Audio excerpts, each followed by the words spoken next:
April 25, 1945. The Elbe River, near Torgau, Germany. The small cardboard box in Staff Sergeant William Henderson's hands contained items that would shatter Senior Lieutenant Alexei Petrov's understanding of warfare itself. After 4 years of black bread and watery cabbage soup, after surviving Stalingrad on 800 grams of bread when he was lucky, after watching comrades collapse from malnutrition as often as German bullets, Petrov was about to discover what American soldiers considered routine field rations.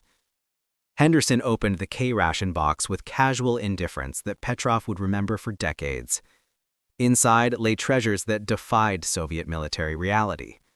A Hershey's chocolate bar weighing 4 ounces, 4 Lucky Strike cigarettes in perfect white paper with filtered tips, canned chopped ham and eggs, real coffee, not chicory substitute, white sugar in individual packets, malted milk tablets, chewing gum.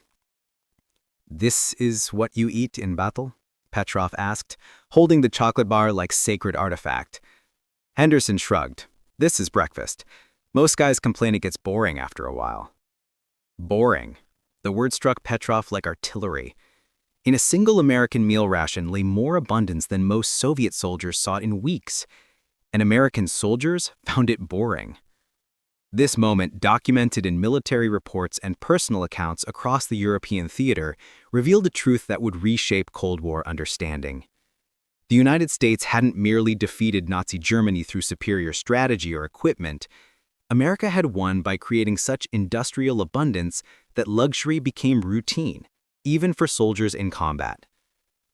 The story begins with Major George Racy Jordan, the Air Force expediter who supervised Lend-Lease shipments to the Soviet Union from Great Falls, Montana. Between 1942 and 1944, Jordan meticulously documented in his official diaries something that challenged every assumption about wartime scarcity. His entry for March 15, 1943, records the daily reality.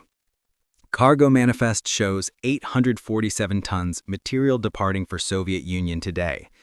Beyond ammunition and vehicles, shipment includes 127 tons processed food, 43 tons sugar, 28 tons chocolate and confectionery, 67 tons canned meat products.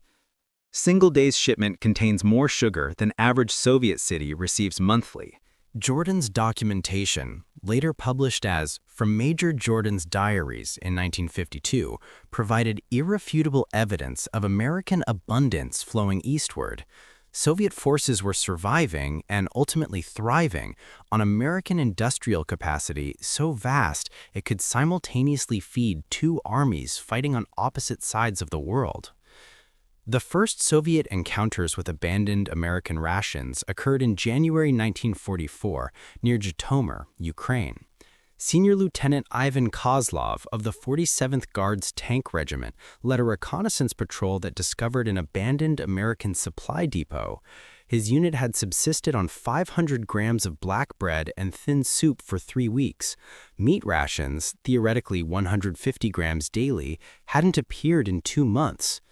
Breaking open American supply crates expecting ammunition, Kozlov's men instead found row upon row of K-ration boxes. Each contained more food than Soviet soldiers typically received in 3 days. Kozlov's letter to his wife Maya, discovered in Soviet military archives in 1991, captured the moment.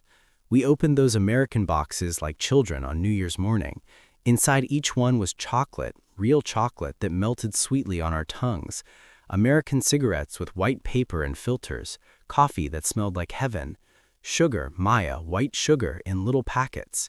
We sat in that ruined building and ate like kings, wondering what kind of army could afford to give such riches to ordinary soldiers."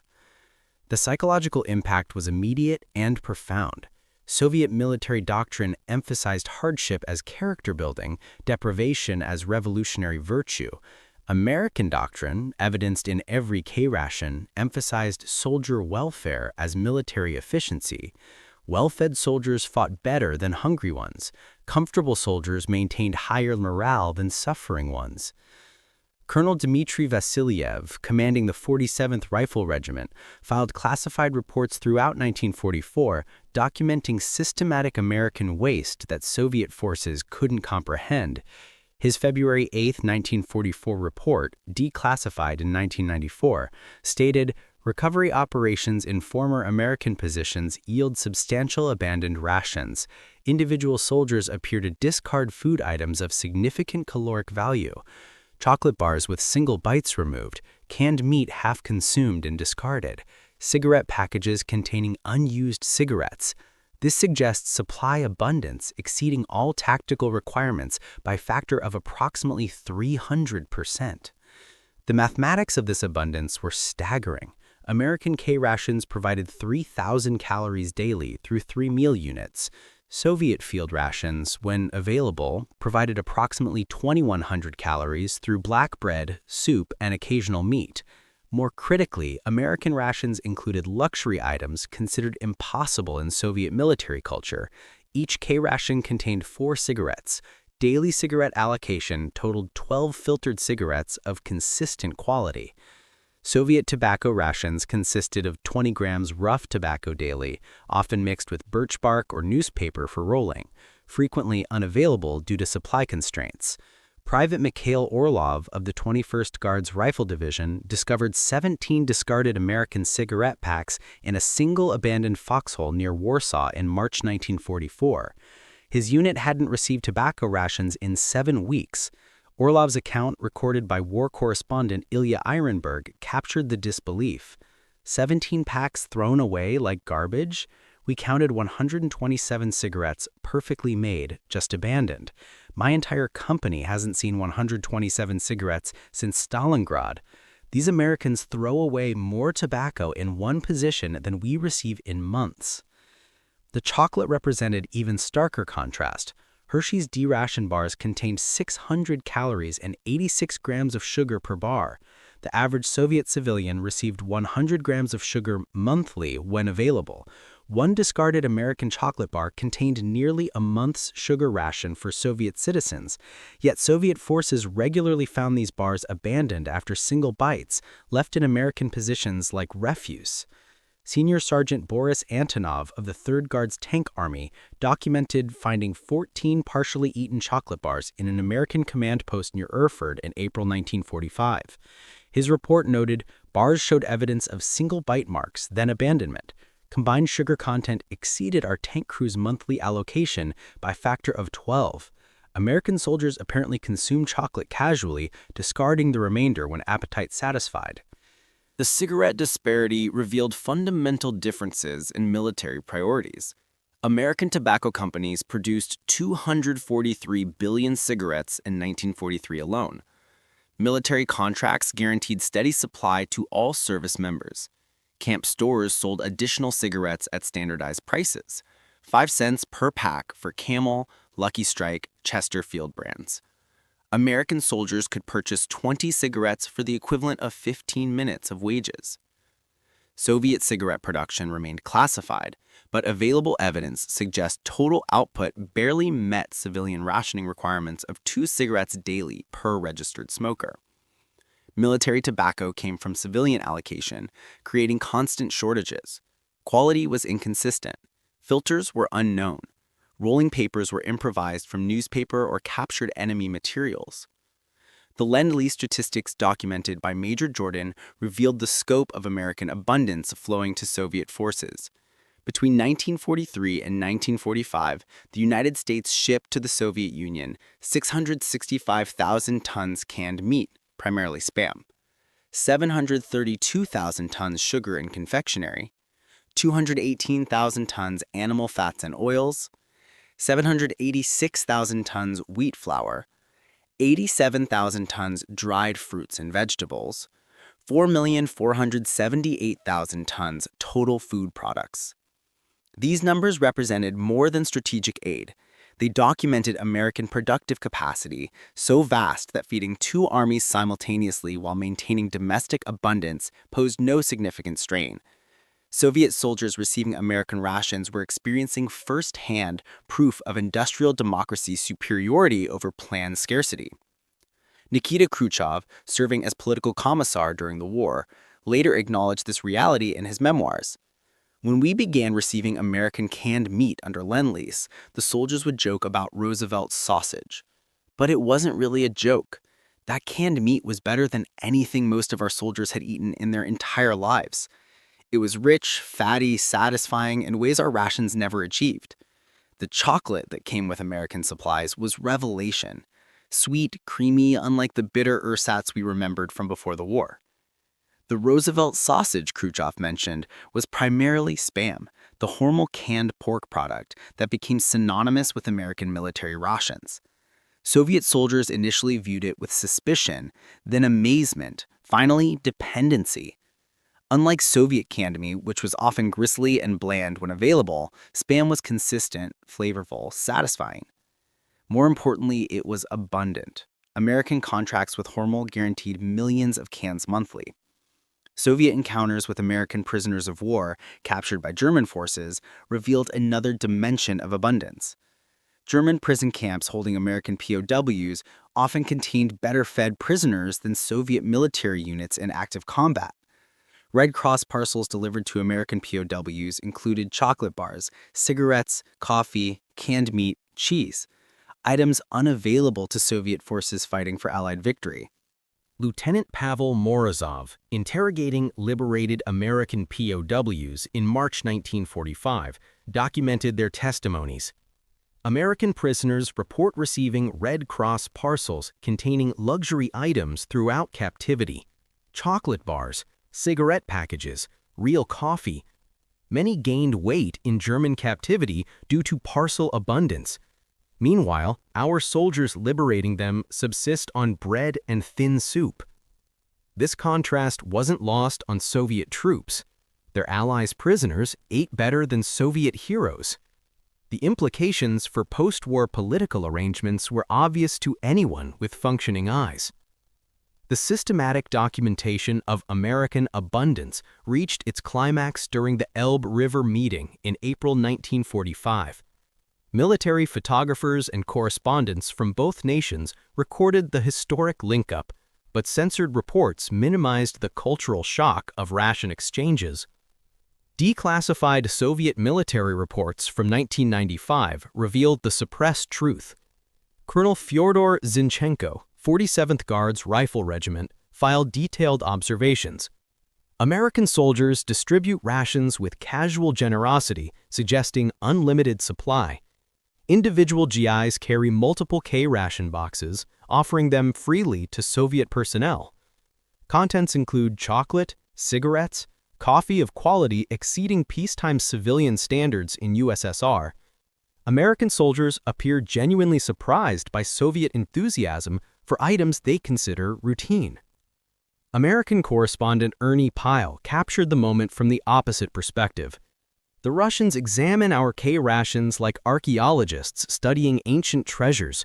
What we consider barely adequate field food, they treat as banquet-worthy of the Kremlin. Their amazement at our chocolate bars and cigarettes reveals just how different this war has been for our two armies. The cultural exchange revealed philosophical differences extending far beyond military logistics. American abundance philosophy held that well-supplied soldiers fought more effectively. Comfort enhanced performance. Quality food maintained morale. Luxury items prevented psychological breakdown. Abundance was investment in victory. Soviet sacrifice philosophy held that hardship forged superior character. Deprivation built revolutionary resolve. Shared suffering created unit cohesion. Luxury corrupted fighting spirit. Scarcity was test of dedication. These opposing worldviews produced armies with fundamentally different relationships to material comfort. American soldiers expected abundance and complained when denied it. Soviet soldiers expected deprivation and felt grateful when abundance appeared. The implications extended beyond individual psychology to systemic capacity. American industrial democracy was simultaneously fighting global war on multiple continents while producing such abundance that luxury became routine. Chocolate bars were standard equipment, not special treats.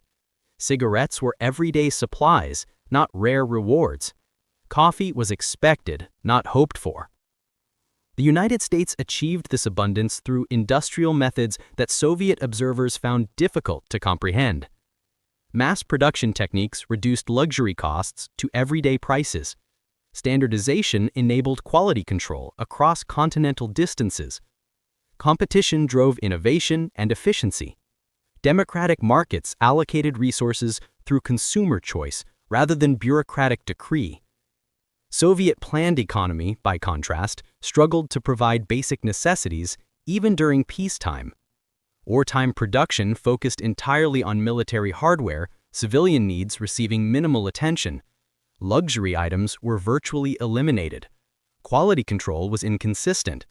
Innovation was slow. Resource allocation followed political priorities rather than efficiency calculations. The chocolate bar and American K rations symbolized this fundamental difference. Hershey Company records show 1943 production reached 500 million bars for military contracts alone. This represented more chocolate than entire Soviet confectionery industry produced annually before the war. Single American company outproduced entire Soviet industrial sector in luxury category. Moreover, American chocolate was consistently high quality. Standardized recipes, precise temperature control, quality ingredients created uniform product regardless of manufacturing location.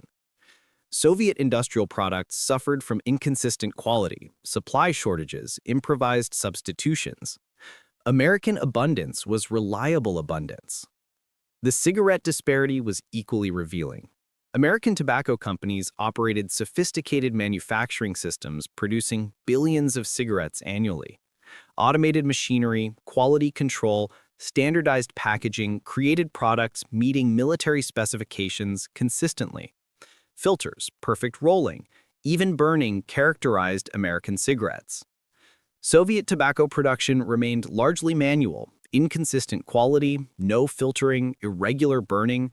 Soldiers often mixed tobacco with other materials to extend supply.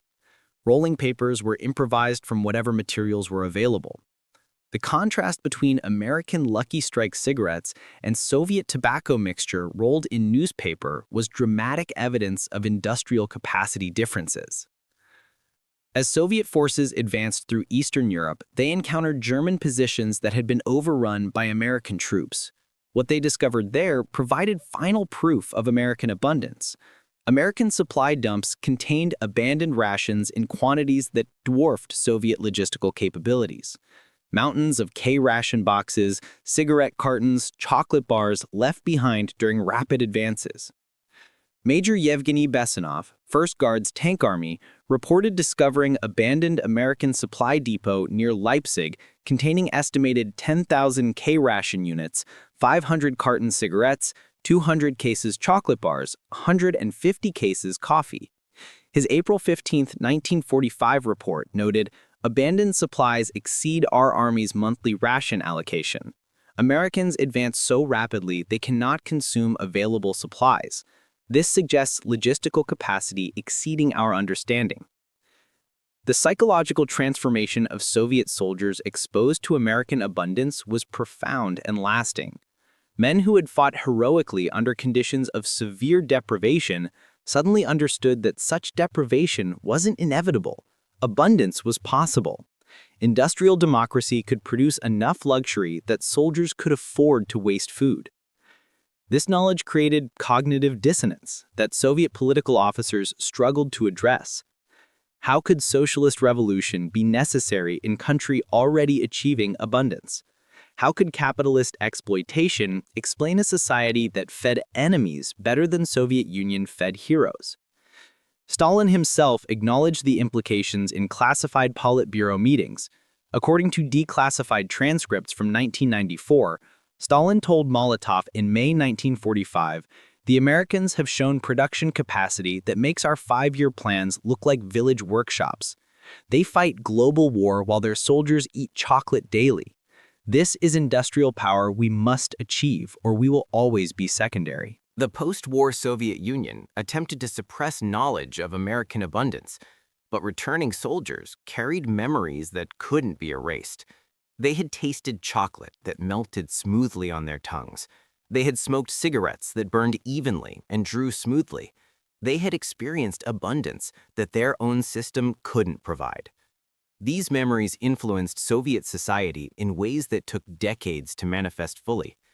Veterans who had experienced American rations became subtle advocates for consumer abundance. They understood that high living standards were achievable, that luxury could be democratized, that industrial capacity could serve civilian desires as well as military needs. The American K ration represented more than military logistics. It embodied democratic abundance philosophy that luxury should be accessible, quality should be consistent, abundance should be shared. Every chocolate bar proved that industrial democracy could mass-produce satisfaction. Every cigarette demonstrated manufacturing precision, serving individual pleasure. The Soviet soldiers who encountered American rations in 1945 were witnessing the future of their own desires, if not their immediate reality. They had tasted what abundance felt like, what luxury meant, what democratic prosperity could achieve. The memory of that sweetness lingered long after the war ended. Declassified CIA reports from the 1950s documented Soviet veterans' attitudes toward American consumer goods. Many expressed desire for products they had experienced during the war. Chocolate, cigarettes, coffee maintained almost mythological status among veterans who had tasted American abundance. Their children grew up hearing stories about chocolate bars and filtered cigarettes that seemed fantastical until Soviet recovery made such items occasionally available. The transformation was generational. Veterans of American ration encounters raised children with different expectations about what life could provide. Where previous generations accepted scarcity as natural, post-war generations questioned why abundance was impossible. The American K ration had planted seeds of consumer desire that would eventually contribute to Soviet systems' internal contradictions. Manufacturing statistics reveal the magnitude of abundance disparity. American chocolate production in 1945 reached 800 million pounds annually. Soviet chocolate production, when it resumed after the war, reached approximately 50 million pounds annually. Per capita consumption ratios were even more dramatic. Average American consumed 15 pounds chocolate annually. Average Soviet citizen consumed less than 1 pound annually when available. Similar disparities existed across all consumer categories. American cigarette production exceeded 300 billion annually by war's end. Soviet production remained classified, but evidence suggests less than 50 billion annually. American coffee consumption reached 16 pounds per capita annually. Soviet tea consumption, the preferred beverage, reached 2 pounds per capita annually. The American soldiers who shared their rations with Soviet allies at the Elbe River were unconsciously demonstrating the power of democratic abundance. They were generous because they could afford to be generous. They were casual about luxury because luxury was routine. They were confident because their system produced enough abundance to share with allies and even enemies. The Soviet soldiers who received those rations experienced a revelation that would influence the remainder of their lives. They had touched the future, tasted abundance, experienced what industrial democracy could achieve when properly organized. The sweetness of American chocolate would forever represent possibility rather than fantasy. By 1950, as the Cold War intensified, both sides understood the implications of the 1945 ration exchanges. American abundance had proved more subversive than American weapons. Chocolate bars and cigarettes had achieved what propaganda couldn't. They had demonstrated that different systems produced different results, that democracy tasted sweet. The Soviet soldiers who couldn't believe American rations contained chocolate and cigarettes as standard equipment had witnessed the secret weapon of democratic prosperity, the ability to make luxury routine, to democratize abundance, to prove through daily experience that freedom was delicious. Their amazement at American K rations was amazement at American possibility. Their gratitude for shared chocolate was gratitude for glimpsed future. Their memories of filtered cigarettes were memories of what their own system might someday achieve if it learned the lessons embedded in every American ration box.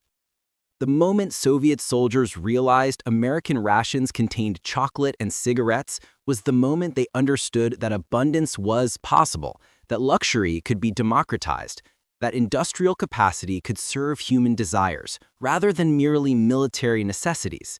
That revelation, sweet as Hershey's chocolate and smooth as Lucky Strike tobacco, would echo through decades of Cold War comparison, reminding everyone who experienced it that some systems produced abundance while others produced excuses.